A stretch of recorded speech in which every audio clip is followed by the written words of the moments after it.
सर्वे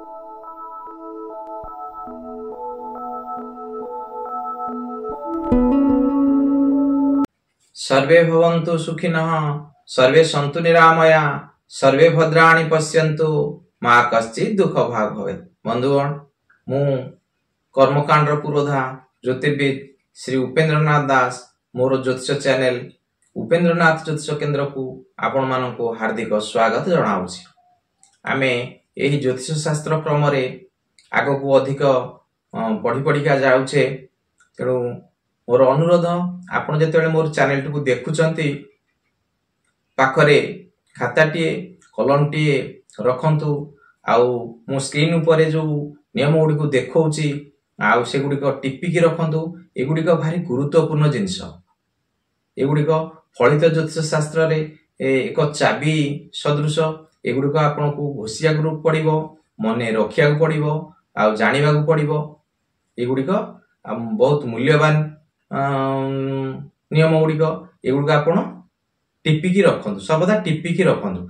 आ जो माने मोर ए चैनल को प्रथम करी देखुचंती से माने सब्सक्राइब टे करंतु, जहा कि मोर आगो को थिबा बहुत गुडी वीडियो सर्वप्रथमे देखि पारिबे।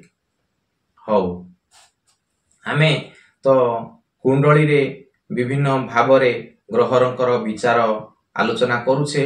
पूर्व अध्याय रे आलोचना करथिले चतुर्थ भाव रे ग्रहंकर विचार।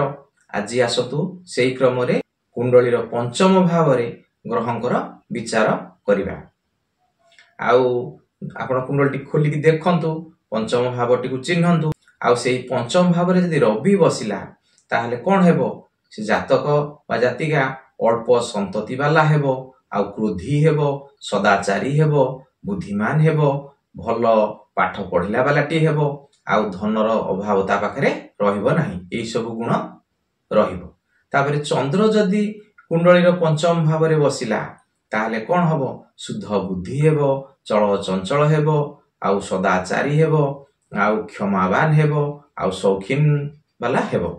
जातक हेबो जातिका हो ता पाखरे एई सब गुण देखा देबो। आउ मंगल जदि कुंडली रो पंचम भाव रे बसिला ताहले से अग्र बुद्धि वाला हेबो, कपटिटी हेबो, व्यसनी हेबो, आउ बुद्धिमान हेबो, चल चंचल हेबो। एई सब गुण ता पाखरे रहिबो।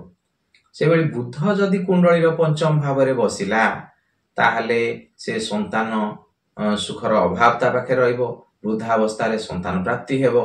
से जातक हेउ वा जातिका हेउ तार एई सब गुण रहिबो। आ गुरु जदि आउ कुंडली रो पंचम भाव रे बसिला ताहले से कोन हेबो? जातक हेउ वा जातिका हेउ विलासिटी हेबो, आराम प्रिय हेबो।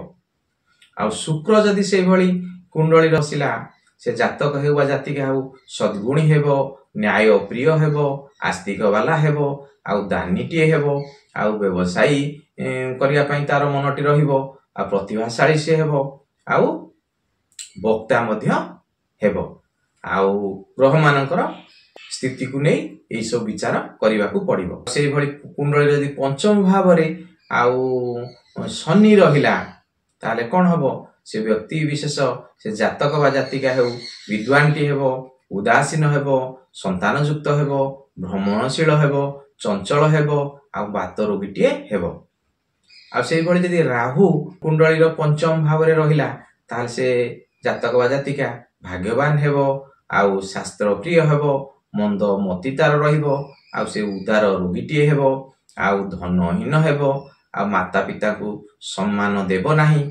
ए सब गुण ता पाखरे देखा देबो।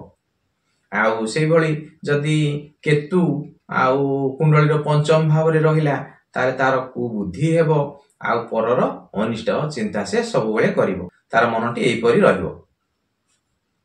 आउ ये तो हला कुंडली रो पंचम भाव रे ग्रहंकर विचार।